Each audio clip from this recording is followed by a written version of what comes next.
Hi, welcome back. Finally, I had a successful hunt. It's been 8 years since I was able to harvest. You get your tags here, you have to draw out. So there's some years I didn't draw, but happy that I got one this year. We harvested it. We were able to drive pretty close to it. My son quartered it out for us in the field in Utah, where we live. The laws are you have to take all 4 quarters, the backstraps, and the loins. So you can take the whole thing if you want to, but those are what you have to take to not get a ticket for wasting wildlife. We're going to start a new series on the butchering part. Like right now we're going over just separating stuff. We're going to do some, the ground. We're going to do some sausage. So we're going to have several videos on what you can do with your deer meat. And this is just the first one. This is what it looks like. How I brought it home. I just took it out of this giant game bag. I was keeping it in the fridge. And the important thing is a lot of people have their different ways and the philosophies on the meat. The important thing is to get it cooled down. This was in the fridge about 2 hours from the time it hit the ground to the time it went into the cooler. Well, we keep a fridge in our garage specifically for this. So I'm going to go over what this pile of meat is. So you have your loins, which is right here. This is a mule deer. So those of you from back east, it's a little bit bigger than your average whitetail. Your backstraps, and this was a 4-point, fairly young 4-point. They said it was about 2 years. And then we took the neck roast. Our season is not in the rut, so it's actually, the neck roast makes a good thing. 2 front legs right here and our 2 back legs. And one of the things you have to do in Utah is you have to have proof of sex. So that's hanging there. You take the head with you, but you don't, you just have to have proof of sex. So you don't even if it's a 2-point and you don't want it, go ahead and just leave the head there, I guess. But you have to keep, I wouldn't do it, but you have to have the sex organ on it, and your tag has to be on this part of the meat. Most people put it on their rack if it's a big rack. So what I'm going to do is, you got your meat. What are you going to do with it? I am not an expert. I'm not the bearded butcher who can do this in 5 minutes. It takes me quite a bit of time to do it, but I'm going to just remember, practice makes perfect. The worst thing you can do is have a crappy looking piece of meat that's going to taste real good, or 2 pieces of meat that should have been 1, or you make stew meat or ground beef or jerky out of it. I'm going to go ahead and wash this, and then I'm going to show you how I do it. Let's see if I can get this deboned in a timely manner. Okay, so I washed it because hair, dirt, grass. This was cut off the animal in the field, and so we want to get as much of that gunk off there as possible. And then after I get it all cut apart and everything, I wash it again. Do whatever you want to do on that. I use gloves now just because the meat and the blood get in my cuticles, and it's just a pain to clean up. This makes it real easy if I have to run somewhere or go to the bathroom. My wife doesn't like the sensory issues with gloves. She just does it barehanded. This is the knife I use. Outdoor Edge. I put a 5-inch. This one has the 5-inch fillet blade. I just put a new blade on it. The cool thing about these knives, you just replace the blade, but you can still sharpen it. It's always dull or whatever. You can just replace it. So, and that's the thing, is you can beat the crap out of this to switch the blade out. So my son uses one of these to do this in the field, separating some bone and that kind of thing, separating the skull. It was dull, and she kept sharpening it. He needed a new blade, but he didn't want to put a new blade on it to beat the crap out of it. So that's the cool thing about these. They're about $35. They're really cheap. That's why I like them. So what I do is I'm going to cut this shank part off first. Usually you'll see it pulls apart, especially if it's dried out. It pulls out really good. So I just follow the bone. The one we processed earlier was already deboned, and you can leave the bone in and just start hacking the different meat cuts out if you want. It's easier to debone it if it's deboned for a lot of people. And I follow that line. You can see where the different muscles separate.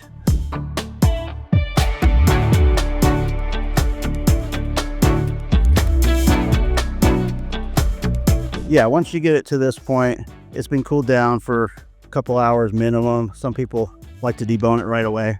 All right, so I'll process that later and leave it up to you. There's the old timers who like to hang it in their garage or barn, and they don't process it till there's fur on it.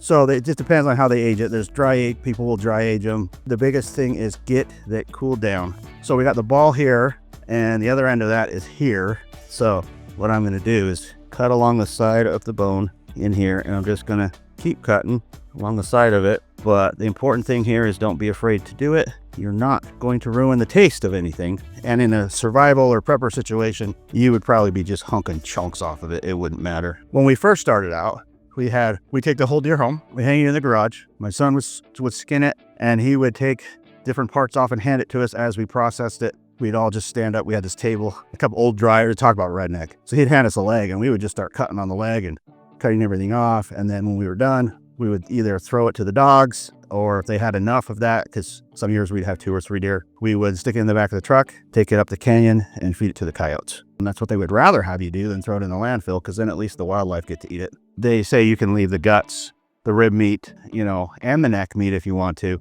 We didn't even gut it. He just quartered it. He's very experienced at doing this. I'm not. That's why he did it all.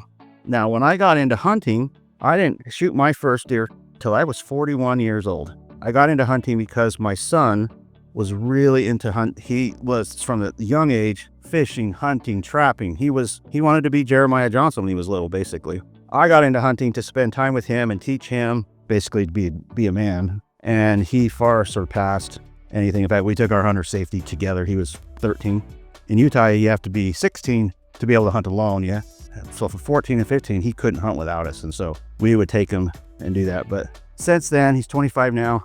Since then, he has been to Colorado. He's harvested deer there. He doesn't guide. He helps guide the hunt. He's one of the people that he's not a licensed guide. He goes with the licensed guide and helps the licensed guide hunt. But he's just, basically, that's his life. I mean, he slowed down a little bit now that he has kids and a family. But my point was, he is really good at this and can do it and make short work of it. So, okay. So that's what it looks like when the bone is out. It's deboned. There's a tendon here that's going to come off. But this is going to be dog food for the dogs. They love these bones. But that's garbage. If you don't have dogs, you don't want to give it to the dogs. You don't want to make broth or anything. Throw it away. That's garbage. So you want to have a tote or a garbage can for your garbage meat. So we went over this in a previous video. I'm going to sit down now that I got that done. We went over this in a previous video about what we use for the different containers. These are the Lem lugs. You can get them at Sportsman's or Bass Pro Shops, Cabela's. Amazon is a good one. We'll put a link in it. And then we got these smaller ones specifically for our meat grinder. They have lids. That's why I like to put like the backstraps and stuff in there until I can put that back in the fridge. When we first started out, we went to Walmart and grabbed about 5 or 6 of these for $1 something a piece. Totally cheap. And we got a couple of the bigger ones. And that's what we used for years. We just got these a couple of years ago when we started getting more into making jerky and bratwurst and things like that. My son started actually harvesting elk every single year. So even though this is the first deer I have harvested, I have been doing elk every year for the last probably 5 or 6 years. I've been doing at least an elk and a deer. He likes the meat, but his wife doesn't too much. And so we process it. I give him the backstraps and the loins and a little bit of hamburger, and we keep the rest. All right, I'm going to get to this. So it's a little close up on the meat. Yeah, you're going to see still a little bit of hair and stuff, but remember, I washed this before we package it. I just wanted to zoom in so you can see it just looks like a blob of meat, but if you study it, you can see where the muscles separate. So, and it pretty much pulls itself apart like that.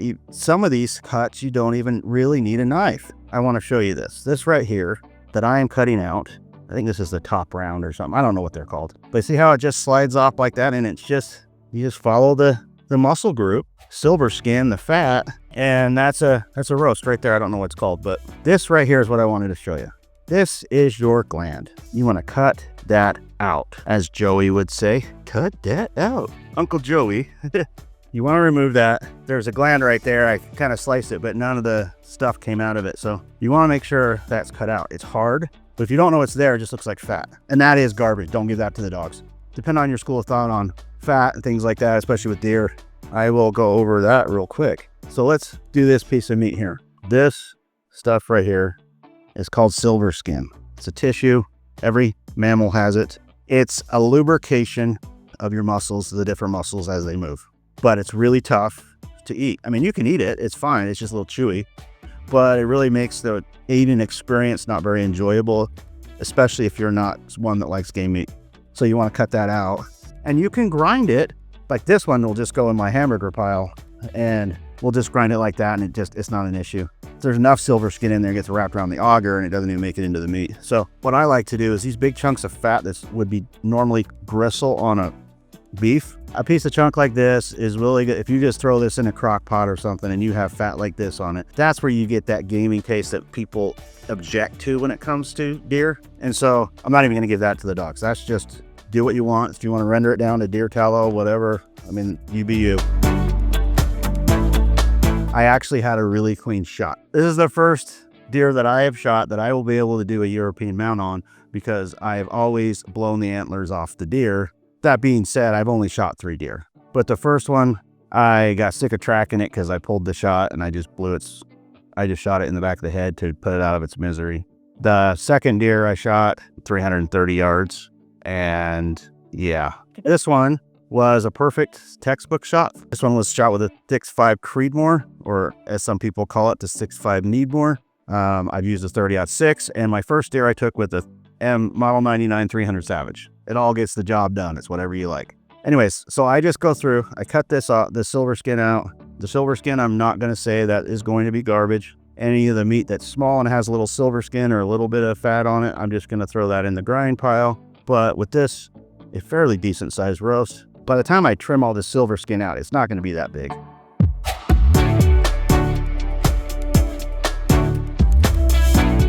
Technically, if you're doing a roast, you don't have to separate if there's 2 different. You can just leave them, and then when you cook it, you can peel it apart. But this is actually, there's a small muscle that goes right over. I think this is the round.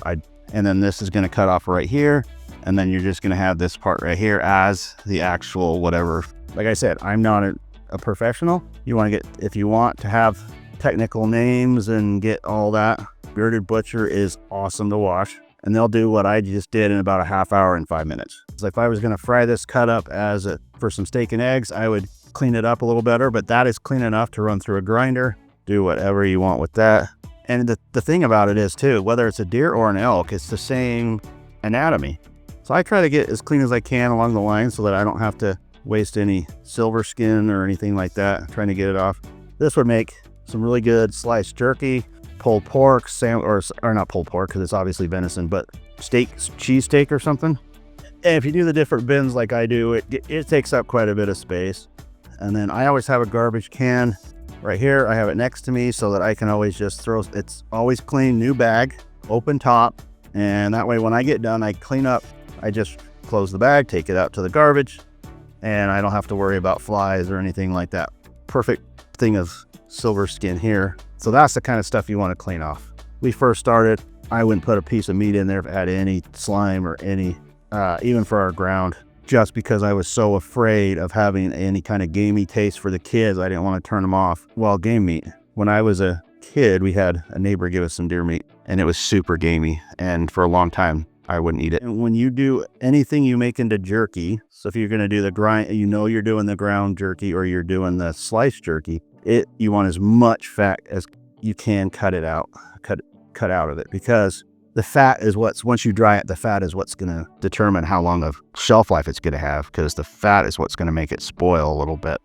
And the more you have to dehydrate it, if you've got a lot of fat. If you've got a lot of fat, you got to really dehydrate it so it's really super crunchy. That's not a very enjoyable eating experience when you got crunchy jerky, especially if you're used to gas station jerky that's nice and soft.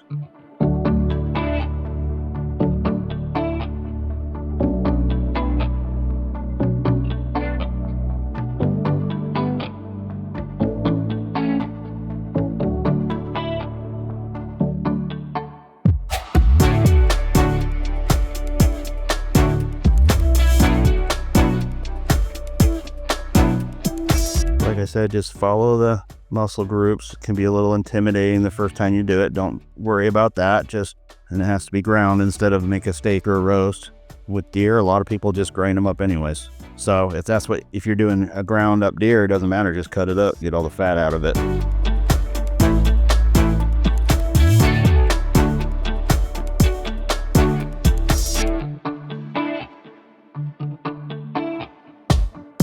Yeah, you can break it down further than that, but that's basically your back leg. I'll clean this up. I'll take this part off. Some of these other little things will come out of it, little cuts of meat, and you'll be left with something that looks like that. It's good for jerky and other kinds of things like that, but you can do it as a roast, do it as a steak, do whatever you want. You can cut these into whatever you want. You can cut them into steaks, leave them as roast, and do whatever you want. But that's basically how the back leg breaks down. I'll do the front leg in a minute when I get done with this. The front leg is real similar. A break, and now we're gonna get started on the front leg. I washed it, I'm drying it off right now. So it's pretty much the same thing, although everyone tells me it's easier to do the front than the back. For me, it's harder, mainly because there's 3 bones. There's the scapula, and then basically what would be your humerus, and then your other part. It's like your arm, basically. A lot of people will do this, no problem, because it's all about experience. But for the first while, it takes a while. So don't worry about butchering it up. Don't worry about the look of it. Just getting the meat off, getting the bones off the first couple of times can be a little challenging.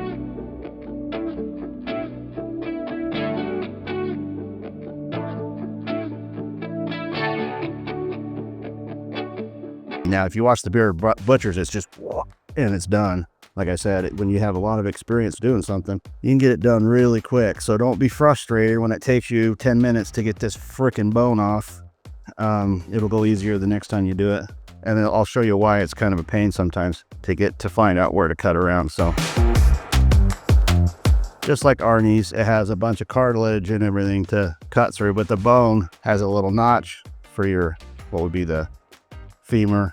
Your knee is right here, so it goes up over that bone. It's a little different, but it's not too hard once you do it the first time. So there's that. I'm going to cut some of this chunky fat off real quick.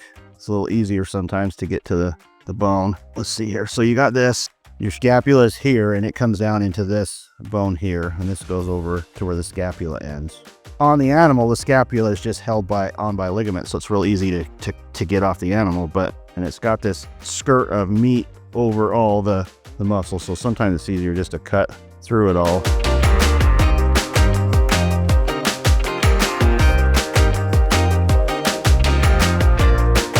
Like I said, it doesn't have to be super pretty, because if you screw up, just throw it in your grind pile, or you just have a 2-piece steak, or instead of a 1-piece.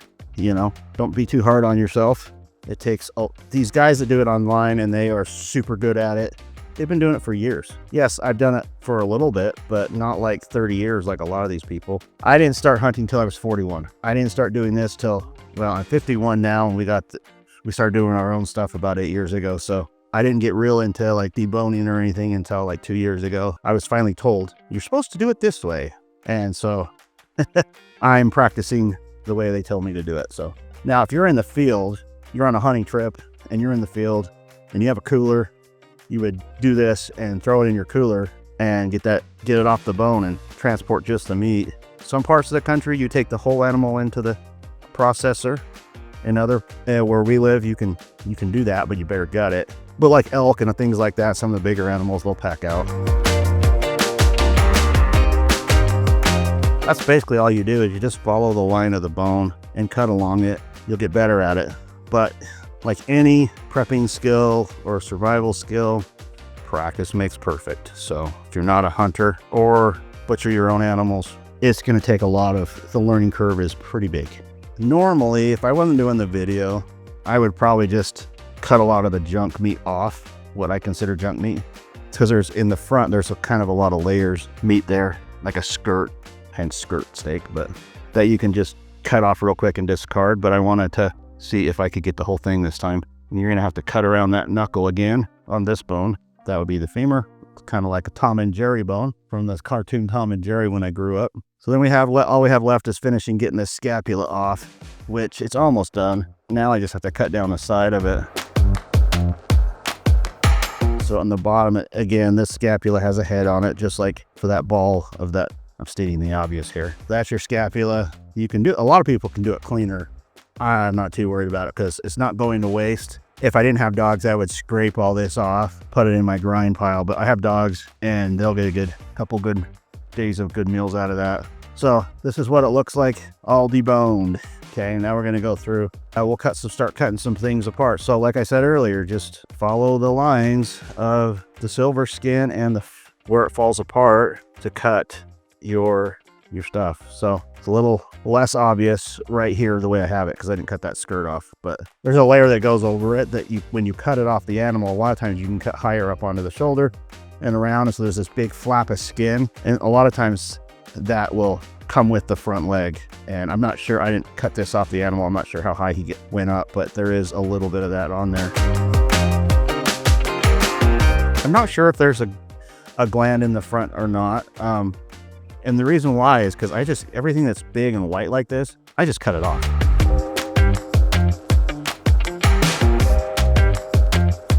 So as I go through and I cut the bigger pieces, the smaller stuff I have to cut out that's still going to be ground, I just throw it in the grind pile.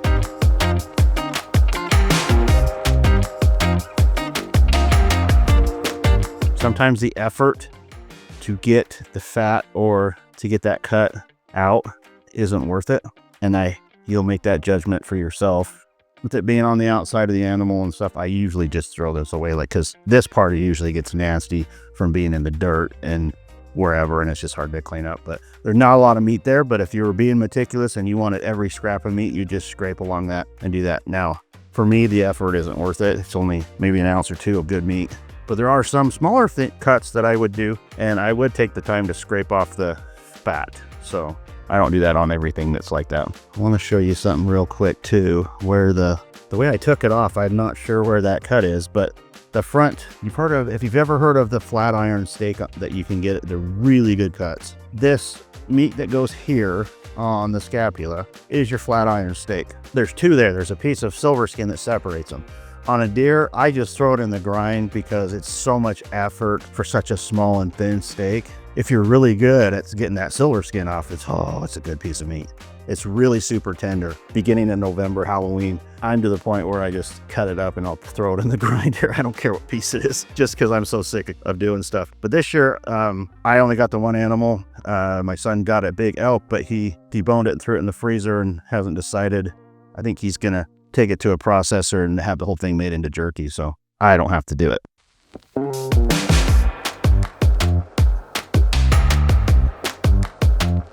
It's really tender and it makes really good hamburger, but I still work and get them as much of the silver skin and the fat and stuff off because deer fat's not very good. When we get to the grind, I make stuff. We do another video of that, which I don't think we just did one on the elk. One of the things you can do, since there's no fat when you get to the grind part of your process. If you have a Costco, I don't have a Costco membership, so I don't know if this is completely true, but I've heard you can go to Costco and you can get pork fat or trimmings for fairly cheap. Sometimes I've heard they'll just give them to you, but I don't know. I would do a 10% minimum, but if you want to do like really good hamburgers, do a 20%, so do 8 pounds of deer and 2 pounds of the trimmings. And man, you will have the best burgers you've ever had in your life. But a lot of people don't like deer because of the taste. Some people don't like it because of the texture, but they'll eat elk. And the difference is it's a smaller animal, so the fibers are smaller and tighter on a deer. So the texture is different than elk or beef. And that is some people's objection. If you cook it really slow and it's not as noticeable, or you grind it, it's not as noticeable. If you add the pork fat to your grind, most people, as long as you don't tell them, most people won't even know.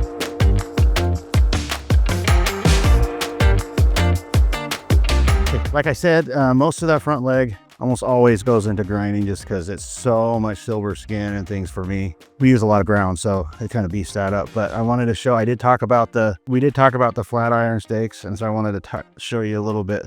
That's why I say sometimes they're not worth effort. This is the flat iron steaks, and yes, they do not look pretty. I mean, they're super tender. On a cow is my favorite cut of steak. I like it better than ribeye, and they're cheaper. This is the silver skin. It's actually really thick, and it sits in between it, and so you have to slice it, and that's one steak, and then you peel off the other side, and that's your second steak. And that's why it doesn't look pretty, because I'm not an expert at this. This has a big piece of silver skin that goes through the center, and it's usually a bigger roast, but I separated it out and I'm just going to use it as a steak.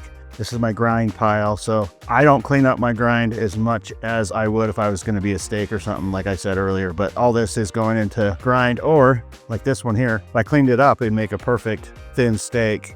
But like I said, I like to boost my ground because we use a lot of hamburger, and so that's what I'm doing with this. I will get started. I'm going to take another short break. I'll be back in a minute. All right, so this is the loin on this. You want to remove this silver skin and fat. So all we're doing is cleaning it up. This is my Victorinox boning knife. I'm just going to cut right along the edge here. Now, a lot of people will just they'll cut like this and then they'll peel it down.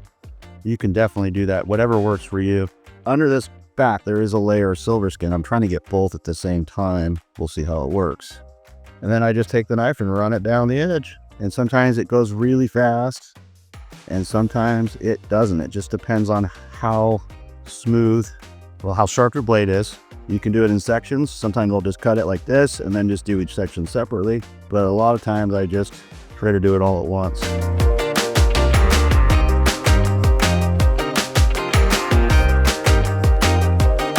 So that's it. There's a little meat left on it if you want to take your knife and scrape along and get all that off. Good grind, or if you want to just fry it up like that with some eggs or some potatoes, it's really good. Like I said, I had extra meat left on the silver skin and I just cleaned it up. How meticulous you are on these is kind of personal. You want to get as much of it off as you can. You have to decide how much time you're going to take on this. Didn't realize I didn't have the lights on when I was recording doing the back straps. So I got it all dealt with. This is the back straps. I just cut them in long strips like this. So that way you can cut them however you want when you cook it. This is that part I just had to separate off. And that's what makes this skinnier part is attached down here. I just throw it in with the packages of them. The loins cleaned up very good when we took them out of the animal. So, but I use the loins for stir fry, or they make a mean stir fry or something like that. I don't think they taste very good for a steak. I cut the neck roast after I cleaned it up. I just cut it into strips. And so this is my grind pile. These are my steaks. And then I'm going to use that for stew meat, or the scraps that I used to square off the back straps are going to be used for stir fry or stew meat. And that's what it is. That's where we're at. That's how we do it here. It does take a long time, so you'll have to decide if the time investment is worth it for you. I think it's worth it just to learn the skills. Catch us next time to see what we do with this.